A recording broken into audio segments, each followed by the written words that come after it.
The NMRA Division 7 is proud to share this video recorded during the final weeks of operation for Entertrainment Junction. Recorded in November and December of 2024 during the final weeks of the park, this video highlights many of the trains and scenes from the middle period of railroading. There are many videos documenting Entertainment Junction during its final weeks, and much of the entertainment and artistic appeal of the park is captured in these videos. Knowing the display was already well documented, the NMRA Division 7 set out to record and share the layout in the order you would have experienced it as a visitor. This video is the second in a series of videos the NMRA Division 7 is publishing on Entertainment Junction. This video will feature the middle period of railroading. We will begin our tour following a brief message from the NMRA Division 7. Are you a model railroader in the Cincinnati area? Maybe you are new to the hobby and would like to learn more. The National Model Railroad Association Division 7 is an ideal place to start. Everyone from experienced modelers to newcomers are welcome. The monthly meeting is a great place to meet people and ask questions. Visit the Division 7 website for more information and make plans to attend an upcoming meeting and become part of this exciting and talented organization. Our previous video featuring the early period of railroading ended at a tunnel connecting to the middle period of railroading. Exiting the tunnel, you find yourself 80 years into the future, and the world has changed. Everything is bigger and much, much busier. The middle period of railroading would be called by many the golden age of railroads. Rail was still the preferred method of travel, not yet replaced by planes or automobiles. Steam power was at its height, even though its replacement, the diesel locomotive, was arriving in greater numbers. Exiting the tunnel, we stepped into the city of Anyton. We're on the outskirts of town, where smaller buildings and street markets are full of people. Freight and passenger trains pass on the main line, while streetcars and interurbans connect passengers to downtown and rural communities outside the city. The mezzanine provided an overlook of the Uptown area. From here you can see the long steel bridge for the elevated line that circles much of the display at Entertainment Junction. Looking down reveals just a portion of the streetcar lines and how they move through the busy city streets.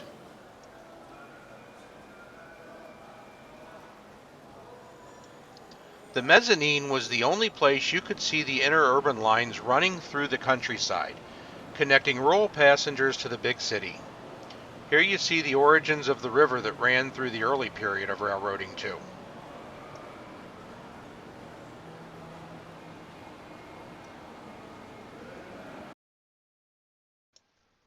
The Uptown scene in the middle period of railroading took detail to a whole new level.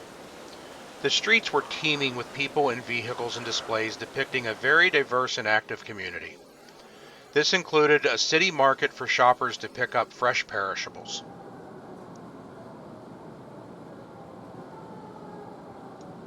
Many of the buildings were intricately detailed too. This included couples taking a dance class at Arthur Murray's and a large fire station in town. And if you look closely, you could even catch Bonnie and Clyde in the act of robbing a local bank.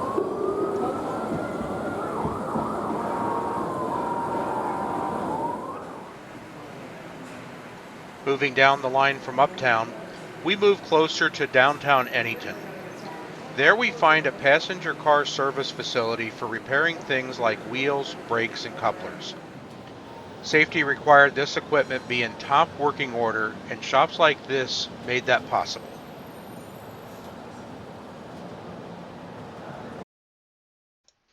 On the street level was a trolley barn that was used to store and service the many trolley cars we saw racing through the city streets.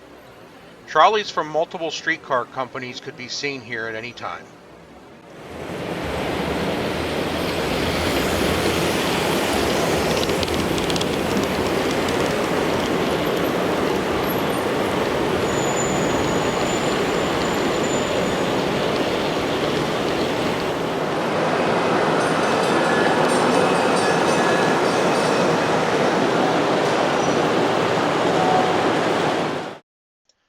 across the main line from the trolley barn was a trailer on flat car loading dock. This was a fairly new concept at the time, and made it easy to use both rail and truck transportation to move merchandise.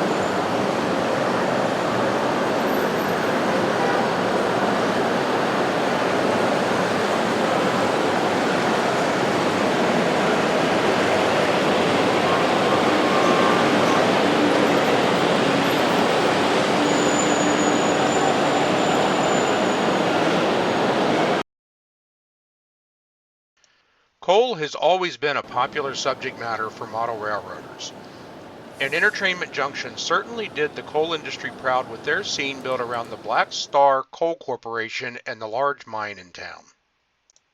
A couple of views from above give a good feel for the size of this display. The coal country scene features a small town before the tracks pass several company houses built on a steep hillside. Beyond the company houses, the tracks work their way through the mountains.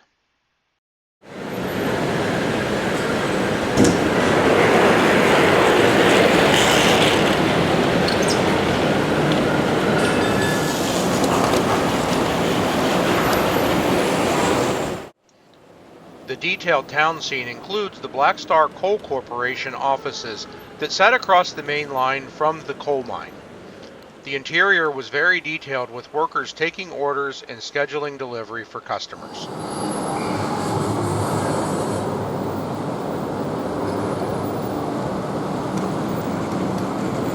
Next to the Black Star offices, a schoolhouse includes children on recess playing on the nearby playground. Space is limited in these mountain communities, but the kids don't mind as they enjoy the slide, the seesaws, and a merry-go-round.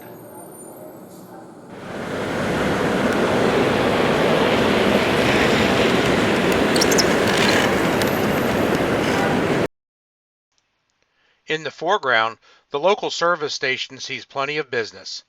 This very detailed little scene includes a couple of gravity-feed fuel pumps, a car on a lift in the garage, and several smaller details like signs, barrels, and people.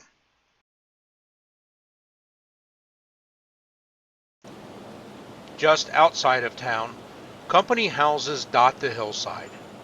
Families in these communities were very dependent on the local coal company.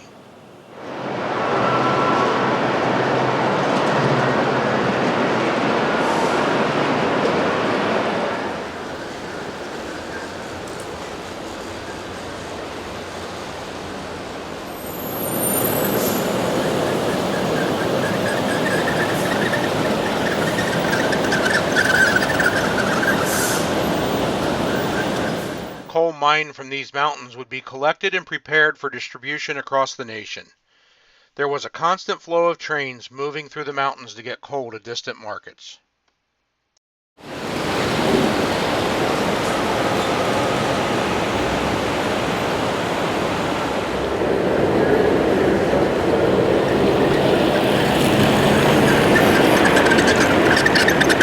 Entertrainment Junction had a number of interactive scenes in which visitors could activate with the push of a button. Here we see a truck dump where truckloads of coal were collected in railroad hoppers. Turning our attention back to Anyton, we move into the heart of the downtown. Few places can model a large city as effectively as Entertrainment Junction did.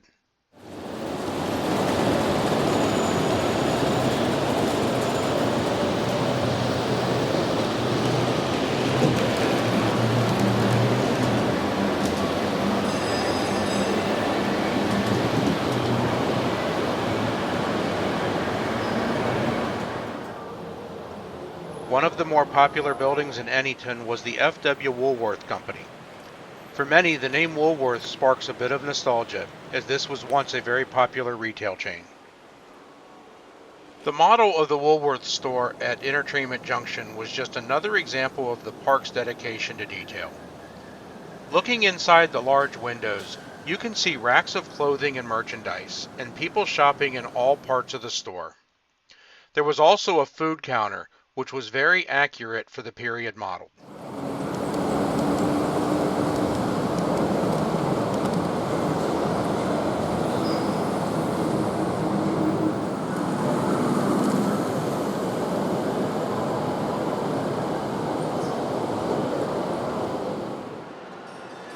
while the city buildings provide a stunning backdrop for Anyton. Like many cities in the golden era of railroading, everyone came together at the Union Station. Union Station is a busy place at Entertrainment Junction, with passenger trains from a wide variety of railroads dropping off and picking up passengers.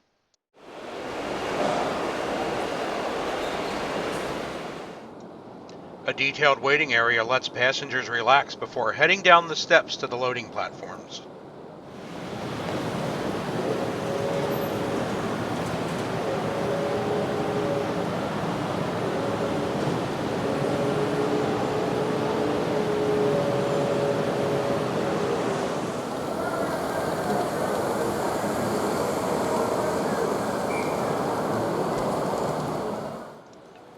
Moving to the other end of town, we see the local jail. Keep an eye out for would-be escapees.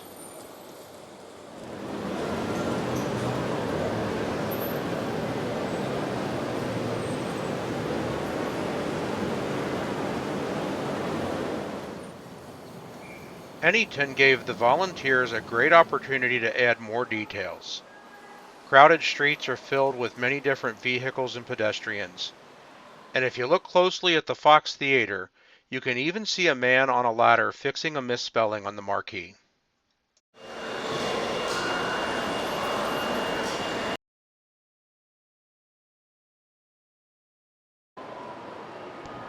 As trains pull away from Union Station, they round a bend and enter the industrial district of Anyton.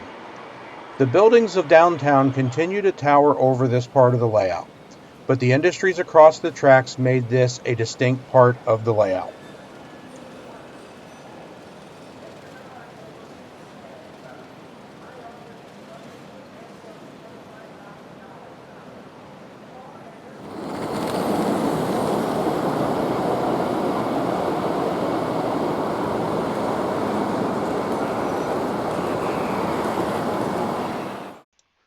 Trains passing on the main line roll by in both directions. Parallel to the main line tracks are a set of industrial leads which allow switch engines to work the wide variety of businesses that depend on the railroad to survive.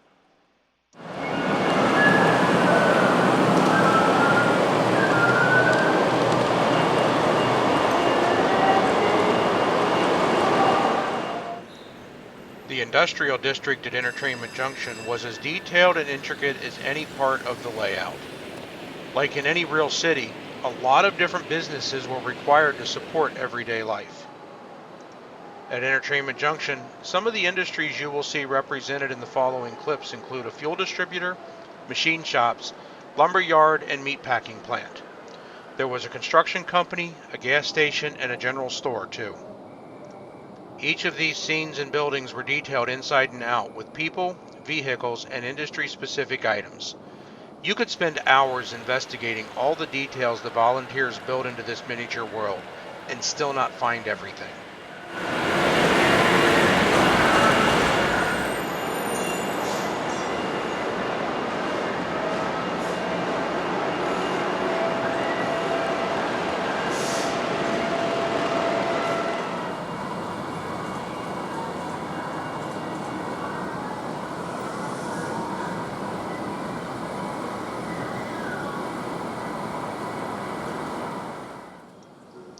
The clips in this part of the video try to capture the look and feel of the industrial district at Entertainment Junction.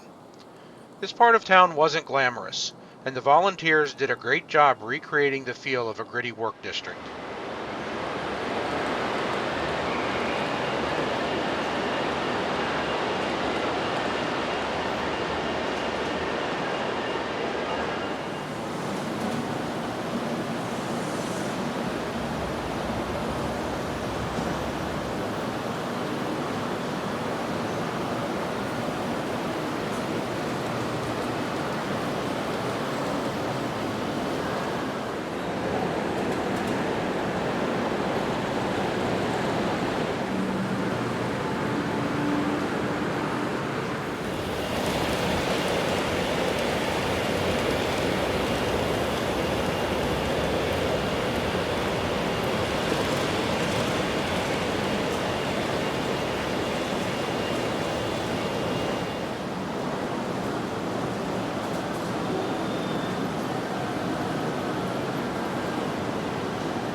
Near the end of the industrial district was a clever scene.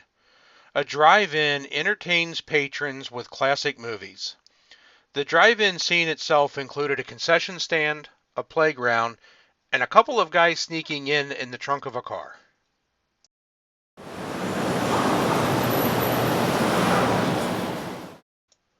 On the other side of the main line from the industrial district and up the hill was more of the downtown area. The streetcars stay busy moving town folks up and down the busy streets.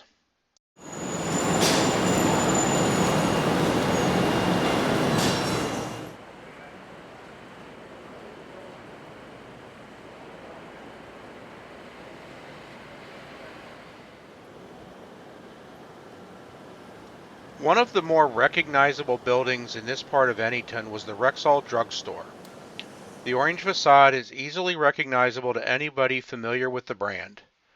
Certainly some of those streetcar riders are trying to get to Rexall for prescriptions and other items. As we reach the edge of town and the city gives way to the surrounding hills, we see one last detail on this part of the layout at Entertainment Junction.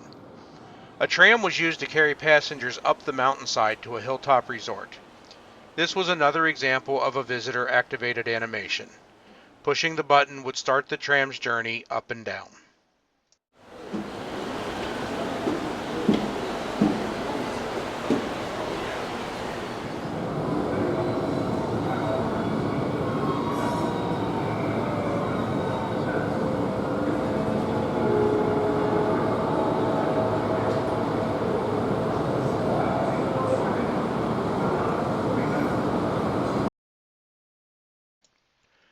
Entertainment Junction had a mezzanine area that provided overlooks for the entire display.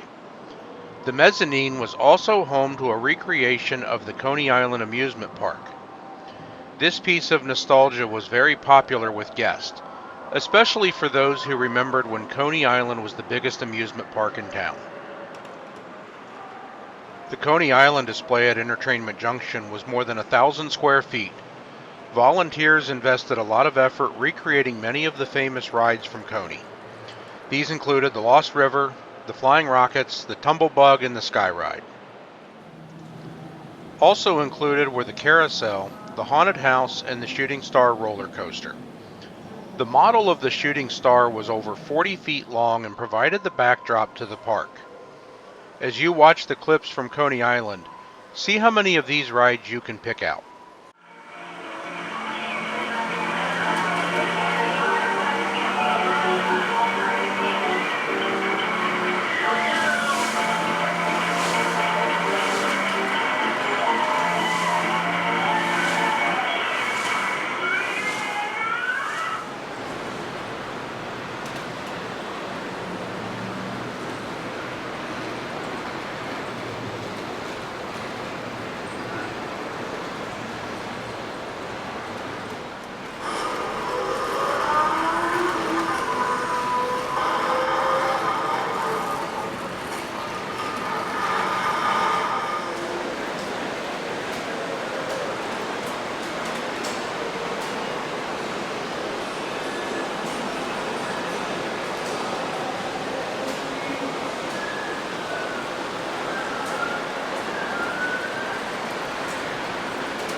Most of the rides in the Coney Island area were animated.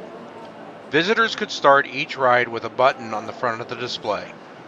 This made Coney Island a very interactive part of Entertainment Junction.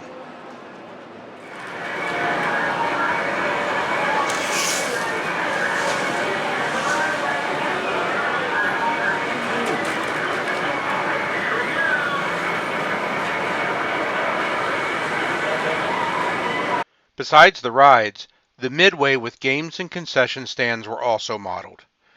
Even the sculpted shrubbery, which is said to have inspired none other than Walt Disney, was part of the Coney Island display.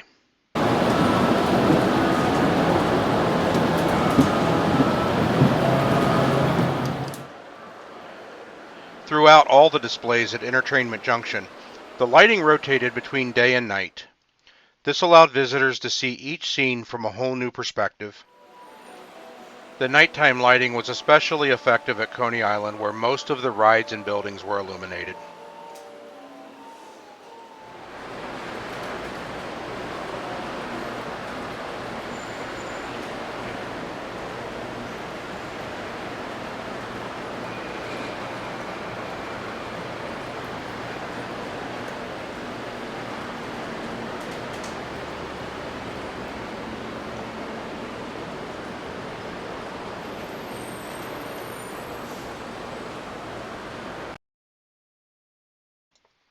For many rail fans, the most popular scene at Entertainment Junction was the Roundhouse and shops area in the middle period. This scene was located on the other side of the mezzanine and was the last scene of the middle period of railroading. The scene represented the transition era of railroading, when steam was still the dominant source of power, but the evolution towards diesel engines had begun. Railroads were forced to support both for many years, and this scene captures the variety and complexity of transition era railroading.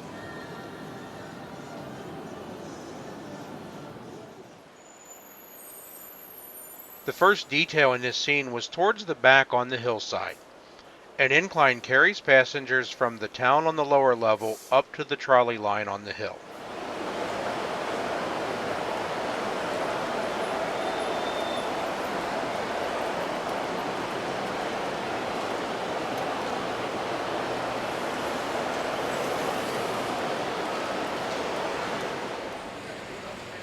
The small town located near the Roundhouse was serviced by a small station. Here we see a short nickel plate freight rolling past. The town itself is represented by an intersection and a few small buildings. The Railroad YMCA gave crews a place to relax when they were not on the clock. And keep an eye out, as you might find some celebrities crossing the street. Like all the scenes at Entertainment Junction, the buildings in this area were fully detailed. Check out the interiors of the stores and the fully stocked shelves.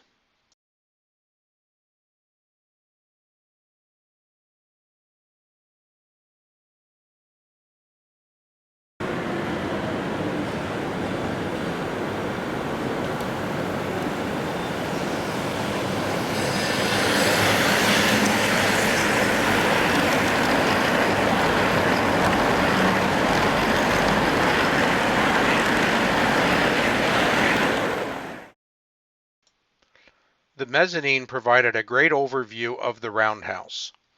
Push buttons on the front of the display allowed visitors to initiate the turntable movements.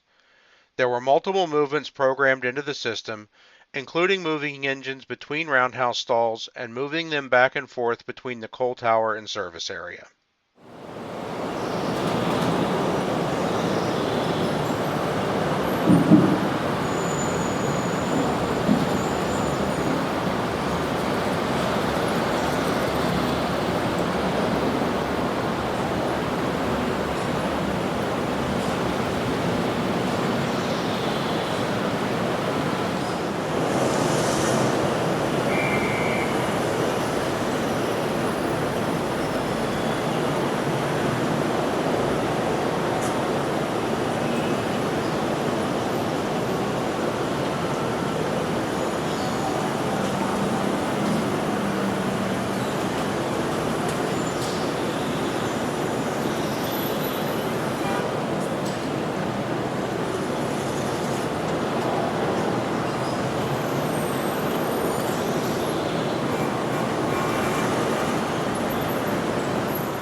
The service area around the coaling tower is full of details you would expect to see in a rail yard. This includes older locomotives likely sitting around to be used for parts, cranes and maintenance of way equipment, stacks of rail, and gongs full of ties. This was not a glamorous area, and this scene at Entertrainment Junction captures the grittiness of an old rail yard.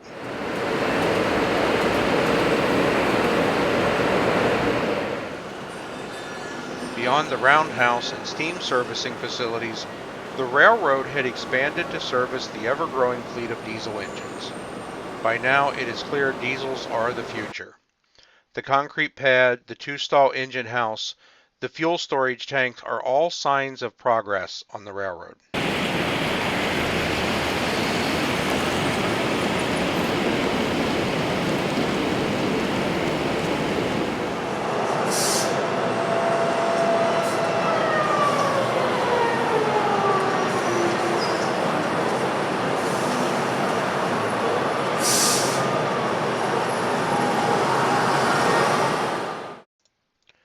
A B&O control tower stands at the far end of the yard. The lone agent inside checks his timetables, tracking the passing trains and routing them to the right tracks. Technology will soon claim his job, but today he's far too busy to worry about that. The last scene in the middle period is an old ice loading dock. Before mechanically refrigerated cars kept perishables cold, rail cars would be loaded with large amounts of ice. Special ice-making facilities were built with platforms for loading rail cars from above. The NMRA Division 7 would like to thank the staff and volunteers at Entertrainment Junction who were so gracious in assisting us in our efforts to document the display and providing us additional information and materials for use in the video. The NMRA Division 7 would also like to recognize its own volunteers who contributed their own time and skills to this project. Thank you for watching this video from the NMRA Division 7. If you like this video, please click the like button and subscribe to our channel. For more information about the NMRA Division 7, please visit our website and Facebook page.